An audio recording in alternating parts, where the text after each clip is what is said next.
Well, the Yankees and the Astros are obviously two of the big disappointments this year. And man, the wheels are falling off. And as we're approaching the All-Star break, they are one game out of first.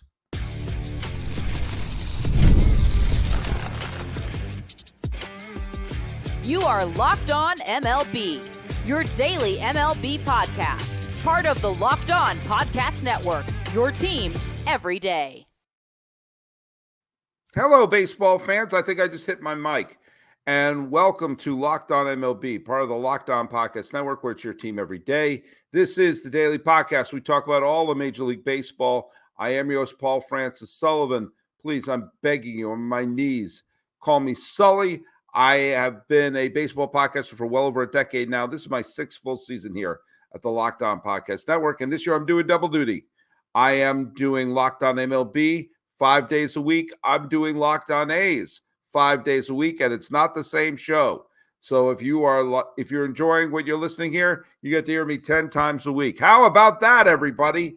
Follow us at Locked On MLB on Pods, on Twitter, or whatever it's called now, and on Instagram. I'm your pal Sully. I'm at Sully Baseball on Twitter, Sully Baseball Podcast on Instagram. And if you're listening to me every day, if you're listening to the show every day, and you're posting on social media, the thing that makes life so much better, use the hashtag EverydaySully. And hey, let me know if you're listening to both shows. I know I have my crew of A's fans who are listening every day. How many of you listen to both of them? I'm curious about that. I don't listen to both of them. Actually, I do. Who am I kidding? I listen to every show. I read every comment. I listen to every show not because I'm like, oh man, I'm the best, but like I want to make sure I'm not repeating myself. And a lot of times I do, but I need to say this because I'm not going to repeat this more than once today. So listen to me. This episode of Locked On MLB is brought to you by Booking.com, Booking.yeah. The right stay can make you a fan of any city, even your rivals. Check out Booking.com for your stay today. Before we get on for today's show, let's just do a little bit of house cleaning. The trivia question, Scott Horstmeyer got it right. Surprise. I got to have on my best trivia answers on a show, and I had to have a tournament of champions here. But the question was, who was the first Blue Jay to lead the American League in homers? And the Blue Jays have had a lot of great sluggers on their team. Without looking it up, I would have bet everything I own and my son that the answer was going to be George Bell. But no, it was Jesse Barfield. Jesse Barfield, who had absolute cannon for an arm, one of the best defensive right fielders, certainly of his era, led the league in home runs in 1986. They had that Blue Jays team, that was the greatest argument for playoff expansion because they had one of the single greatest teams I've ever seen. The talent of that team was astonishing top to bottom, and they couldn't win a pennant. They came very close in 85 when they were up 3-1 against Kansas City. But they had one of the great outfields I've ever seen. George Bell in left, Lloyd Mosby in center, Jesse Barfield in right. The talent they had, Damasio Garcia, Tony Fernandez, they had Willie Upshaw for a while at first base. They had a platoon of Fred McGriff and Cecil Fielder. Stop and think about that for a second. They had, Al Oliver made a cameo appearance there. Ernie Wood as catcher. Tom Henke holding down the bullpen. The great Jimmy Key. One of the great underrated players, maybe in my lifetime, was Dave Stieb, who was their ace. Who never won a Cy Young because people were obsessed with win totals, even though Dave Stieb, year in and year out, had an argument for being one of, if not the best pitcher in baseball. I'm glad Dave Stieb finally got a World Series ring for his trouble because he was part of the 92 team. But those teams they played then were really one of the great teams. Anyway, let's go. I'm recording this, splitting between Saturday and Sunday. It's going to drop on Sunday. The Friday games are over. The Saturday games are about to start. And a lot of time has been spent on the Yankees and their spiraling. And they have been. They've played terrible baseball for over a month. And I called for the firing of Boone. I've called for the firing of Cashman. And they were playing Baltimore last night, and the Yankees won. It was a solid win for the New York Yankees. And it's important that if you're going to trash a team and tell them they need to fire this, they need to fire that, they need to do this, they need to do that, and then they go into the home park of their chief rival who they're chasing and win the game 4-1, and almost everything fired on all cylinders. Almost everything worked for how they would want the team to go today on Friday. So when they have a game like that, you have to give them credit. Garrett Cole pitched 6 strong innings. He wasn't super ace, Garrett Cole, but he did what he needed to do. 6 strong innings, struck out 7, only let up 1 run. Canley, Weaver, and Holmes did the job with 3 shutout innings to close out the game. Judge has been in a horrible slump. He hit a home run and got on base, say it with me, 5 times. He got on base 5 times. Juan Soto's been a bit of a slump, but guess what? He got a pair of hits and drove in a run. Jose Trevino has been in a slump. He went 2 for 4, and he had a pair of doubles. Anthony Volpe's been in a terrible slump. He got a hit, and yes, he also made an error, but he scored a run. And Jahmai Jones, who I believe was making his big league debut. Or no, it's Jahmai Jones. I'm sorry. They just called someone up, and I thought it was said, no, Jahmai Jones has been there for a little bit. My bad. They did just call someone up who was an infielder, and I couldn't remember his name, and you'd have to forgive me. I still don't know their name. But they won. And with that, the Yankees, despite everything that's gone wrong, despite everything that's been falling apart, they're 1 game out of first place. The All-Star break is day after tomorrow. If they win, if they split the next couple of days, they'll go into just split the next 2 games. They'll go to the All-Star break 1 game out in the standings of first place, 1 game out of a position that would allow them to have a bye during the wild card round, which may or may not be an advantage. But if you had said to me, hey, the Yankees had a legit shot to win the division, to be only 1 game out the All-Star break, and I picked Baltimore at the beginning of the year, I would have said, hey, good for them. And then you also take a look at the Astros, who a lot of people thought would win the division. I thought they'd win the division. They had a disastrous first part of the year. They're talking, should they be selling? Oh, my God, Dusty got out just the right time. And they were 10 games out of first place less than a month ago. On June 18th, they were 10 games back. Since then, they've won 17 out of their next 21 games. And Seattle has lost 18 of their next 21 games. The Astros are 1 game out of first. And they are the great recipients of the fact that the A's are not a good team. We all knew that. The Angels are a downright terrible team. And the Rangers may be selling. So this notion of, hey, well, this might be the year where everything falls apart for the Astros. Or this might be the year where the Mariners win their first division title since 2001. All of a sudden, there is a very real possibility that the Astros could leapfrog Seattle and go to first place. And I think a lot of it is a moment when they got rid of Jose Abreu, when they got rid of some dead weight. And then Jeremy Pena started hitting again. And their pitching staff started pitching well again.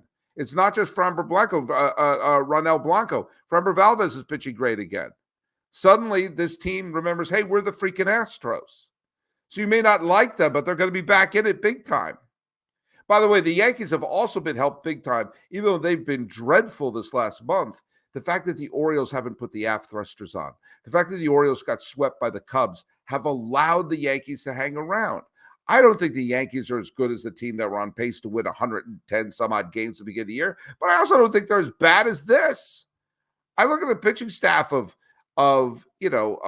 Cole and Heel and Stroman and Cortez and Rodon. I don't think of that rotation as Glavine, Maddox, Smoltz, but I also don't see them as the batting practice that they've been for the last month. I think they're somewhere in the middle of grotesque and spectacular.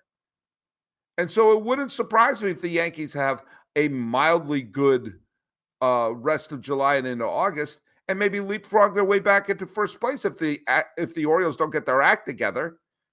And I would put my money on the Astros overtaking the Seattle Mariners, because the Astros are like, okay, we've been there, we've done that, we know what to do. And the Mets, bless them, they have now leapfrogged to the second wild card spot. Yeah, I've talked about them needing to rebuild, take advantage of a seller's market, and I've heard so many people talking on the verge of the trade deadline that who's selling, which was my mindset going like, if nobody's selling and you got stuff to sell, you can get more for it than in a normal year. But the Mets are taking advantage of the fact that they had a great June and no one's picked up the ball to run. What I want is chaos. I want absolute chaos. I want us to go into the trade deadline with every team, with the exception of Miami and Colorado in the National League, every National League team thinking, we could win this damn thing. And if we get in the sixth spot, we could be like the Phillies or the D-backs. I want anarchy. But the thing about anarchy is, in anarchy, if you have any usable parts to sell, you're going to get a lot for them. But yeah, it would be a tough argument to make if the Mets are the second wildcard team to say we're in a rebuilding season. Oh man, well, do you know what? If the Mets prove me wrong, they prove me wrong. And I will and if the Mets make the playoffs with this squad, I will say, man, I was dead wrong. But I'm not wrong about this. We're going to see what happens on the Saturday games, and we're going to take a good long look, and we'll see. Will the Yankees, despite everything, actually catch the Orioles? Let's check it out. You know, earlier this year, I had a fantastic trip to upstate New York. I went to Buffalo, saw the Buffalo Bisons play, went to Syracuse, saw the Syracuse Mets play, and I drove to Cooperstown. It was 2 days of bliss at the Baseball Hall of Fame. And everywhere I stayed, I had a great hotel, a fabulous hotel in downtown Buffalo, which, by the way, Buffalo's a beautiful city. And then a great safe hotel right nearby the campus in Syracuse, and a gorgeous bed and breakfast, walking distance from the lake and the Baseball Hall of Fame in Cooperstown. Where did I get them? From Booking.com. And this episode of Locked On MLB is brought to you by Booking.com, Booking.yeah. They have all the great places, all the best deals, and the ideal spots to make those stays so fantastic. The right stay can make you a fan of any city, even your rivals. Book today at Booking.com or on the site at Booking.com. Booking.com, yeah. Booking.yeah. Now, you can order supplies from the website that is made for skilled trades. Find thousands of parts from hundreds of brands in just a couple of clicks at SupplyHouse.com. SupplyHouse.com gives you 24/7 access to a huge selection of plumbing, HVAC, and electrical supplies with fast deliveries anywhere in the U.S. Need help with an order? Get industry-leading after-sales service from their friendly and knowledgeable customer support team and talk to a real person every time. There's great news for plumbers, technicians, and contractors. Being a pro has its perks. Trade industry professionals can join the free TradeMaster program for free shipping and serious discounts on every order. Over 100,000 pros already trust the TradeMaster program to deliver results. Apply for your membership today and get a competitive edge on every order at SupplyHouse.com/TM. Save money and time when you order online. Order plumbing, HVAC, and electrical supplies from SupplyHouse.com. Real people, real service at SupplyHouse.com. Hey, where's your hub for sports news and sports takes? Make the switch to Locked On Sports Today, a free 24/7 streaming channel program for you every day to bring you the biggest sports stories. Locked On Sports Today brings you can't-miss analysis, opinions, and news, streaming 24/7 on YouTube or in the free Amazon Fire TV channel app, part of the Locked On Podcast Network, where it's your team every day. Mets won again. I look dumber and dumber each day. I maintained that what I said when I said it made sense, because there's not a lot of teams that are trading assets, and there's a lot of teams that want assets. But, you know, if the Mets continue to win and no one else seems to want to take control out of the the National League wild card race. It's interesting. We are seeing the wild card race was starting to not be as interesting a couple of weeks ago, but now you're starting to see the Pirates are getting back in it, and the Diamondbacks and the Cubs, and so they're starting to constrict the National League wild card again. And once again, a team getting super hot could potentially derail the Mets' chances. But you know what? They beat the Rocks. What was the final score of that? They was a close game, and then they wound up putting the aft thrusters on at the end. Lindor had a terrific game. Buto got pitched well out of the bullpen, as did Nunez. And so is that how you pronounce it? I've never said his name out loud till just now. But yeah, they got up 4-0, and then the Rocks made it 4-3, and then the Mets added 3 insurance runs in the 8th inning. And here we go. All the Met fans who called me a fool, and I stood by my guns. Well, here we go. The Mets are on a 5-game, another 5-game win. They're hot again. The D-backs are also super hot, and they're right on their tails. The Padres, have stumbled a bit over the last few weeks, but the Pirates are on a 3-game winning streak. The Reds are on a 3-game winning streak, and the Cubs, while they've dropped their last couple of games, have gone on a great run. So you're starting to see that that potential craziness again. There are right now 1, 2, 3, 4, 5 teams within 4 games of the loss column of 2 playoff spots. So there you go. I mean, if the Mets are going to be one of the teams, then there you go. I would not deal away any of their top prospects. I wouldn't. But who knows? Well, watch it be a Subway Series. I mean, that would be absolutely surreal. But at this point, what are you going to do? By the way, give the Yankees a ton of credit. They've climbed back into a first place tie, and with Baltimore. And this is how insane 2024 is. Okay, the Yankees have been on a slide that we've all talked about. We've all discussed it. They went on a bender where they couldn't win a series in a month. Judge couldn't hit a barn door with an oar. Their pitching stunk.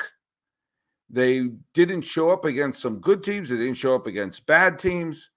And they went on to face Baltimore. And what are the Yankees they've dropped 6 of their last 10 games. They haven't won a series in forever. And so naturally, they gained ground because Baltimore, of all the teams, Baltimore is in full Wile E. Coyote mode right now. They've dropped their last 5 games. They've allowed the Yankees to come firing back on all cylinders. The Yankees won again today.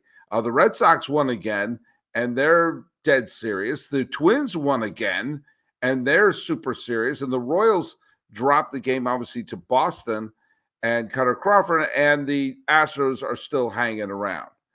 The Mariners don't appear to want to win anything this year.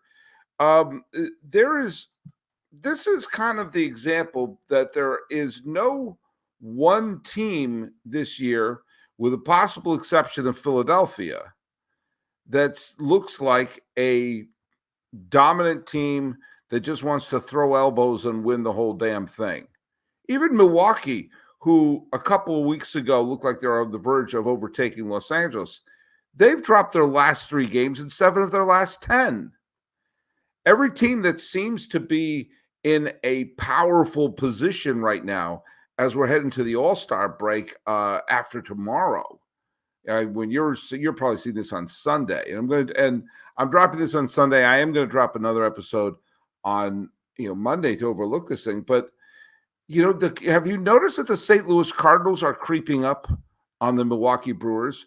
About a month and a half ago, I was looking to fire the entire staff of the Cardinals. They've won 6 of their last 10 games. They're only 3 back in the loss column of Milwaukee. Remember, Milwaukee was supposed to be good, not great. And a few years ago, the Cardinals were supposed to be great, and they were bad, and they started off badly. Well, now, You could have a situation. It is within the realm of possibility that the Cardinals could win the division, the Astros could win the division, and the Yankees could win the division. And if you had said that if you said the Yankees just a couple of weeks ago, what are you talking about? They're not even going to make the playoffs. The Astros, they're 10 games back. The Cardinals, they got to fire everybody. This is a strange year. This is an absolutely bizarre year. And we're going to have, when we're starting to see some of this craziness happening near the tops of some of the standings, we're then going to shut down the dump for a couple of days. So if Baltimore gets swept by New York, and that's a distinct possibility they could, you're going to have abject panic in Baltimoreville, because if they lose tomorrow, they fall into second place after this disastrous couple of weeks and have the entire All-Star break to mull about it. The Yankees will have gotten their mojo and thinking, now we're on a roll. Do we want to stop that? And then the Astros, who, if they win and the Mariners lose tomorrow, will go into the All-Star break tied for first place. It's all sitting right there that this break could get into some teams' heads or out of it. No, don't. We're on a roll. We're going to win. But there's the one team that not only was expected to win, but if they come short of a World Series parade, the proverbial heads are going to be rolling. And they're on a losing streak now that I have to say is weird. I'm going to a bunch of games this year, and when I am going to get the best ticket situation, I use Gametime. Gametime is an authorized ticket marketplace of Major League Baseball, which makes getting tickets faster and easier. Prices on Gametime actually go down the closer it gets to the first pitch. You got killer last-minute deals, all-in prices, views from the seats, the lowest price guarantee. Gametime takes the guesswork out of buying tickets. Now, I have the areas where I like to sit. I don't like to sit field level. I don't like to sit the nosebleed. I like that second deck, and I like to sit behind home plate, but a little bit up the first base line. That's my favorite view of the game. I can get a zone deal. Say, here's the section I like, and they can get a best deal for a seat in that zone that I want. Then I can check the seat out with seat views, where you got a panoramic view from the seat from the app before I buy, and I get the lowest price guarantee. Or else Gametime will credit me 110% of the difference. Take the guesswork out of buying MLB tickets with Gametime. Download the Gametime app, create an account, and use code LOCKEDONMLB for $20 off your first purchase. Terms apply. Again, create an account, redeem the code LOCKEDONMLB for $20 off. Download Gametime today. Last minute tickets, the lowest prices. Do you know what they are? I'll tell you exactly what they are. They're guaranteed. Locked On has launched the first ever 24/7 streaming channel on YouTube. Now it's available on the Amazon Fire TV and the free Fire TV channel app. Locked On Sports Today is here for you 24/7, covering the top sports stories of the day with local experts of Locked On, plus our national shows covering every league. Find Locked On Sports Today, now available on the free Fire TV channel app. The LA Dodgers have to win the World Series. They have to. They have a strange aura about them that is eerily similar to the Atlanta Braves in the 1990s. The Atlanta Braves in the playoffs every damn year. They won the World Series only once. The Dodgers are in the same thing. They're in the playoffs. They've won the division every single year since 2013, with one exception. In 2021, they finished one game behind the Giants, and the Giants won 107. They won 106. So the 1 year they don't win the division, it's a 106-win team. Year in and year out, they bust the 100-win mark. And they've won one World Series. And a lot of people look at it askance because, well, it was that weird COVID year. Now, I also point out that they lost back-to-back World Series where the teams were cheating. 2017 Astros and 2018 Red Sox. And for those of you who I can't tell you how many times I mentioned the 2017 Astros. They're the Astros right there. How many Astro fans will come out and say you never mentioned 2018, even though I mention it all the time? And that's one of the things. If they weren't banging the trash cans, they certainly would have won that game 5. Probably would have won the World Series. And if they, you know what, if Kenley Jansen just held on to that lead in game 2, we're probably not even having this conversation. They probably would have won the World Series, and the Astros banging the trash can would have been a weird footnote in baseball history. But there are years where they were the best team and they wet the proverbial bed. 2019 when they lost to Washington, and a few years ago when they lost to San Diego, really, really stand out. Well, now there's this year. The nanosecond that Shohei Ohtani signed and the weirdness of his interpreter, which seemed like that was 50 years ago, went away. Anything less than a World Series parade, I think we all acknowledge, is a flop.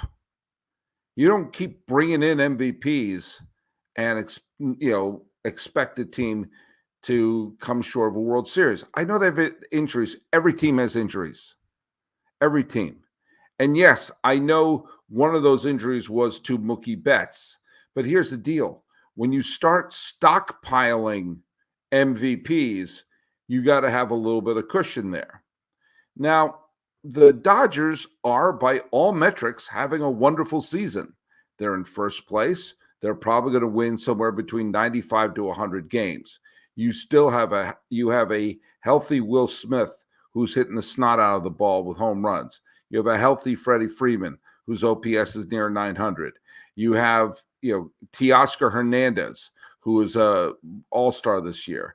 Andy Pajes, is that how you pronounce his name? I think so. He's contributed some, and Shohei Ohtani is on the short list to win the National League MVP. Yeah, their pitching staff is a little bit of a mess right now, and you're not 100% sure what you're going to get.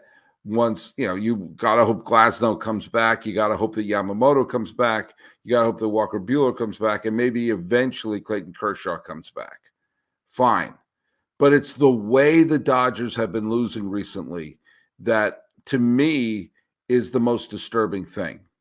If you're a Dodger fan and you look up and you see, all right, since, let's just say in June 26th, the Dodgers were on a roll. They just went on a 4 or 5 game winning streak, and they were 3 games back of the Phillies for the best record in the National League and 8.5 games ahead of San Diego.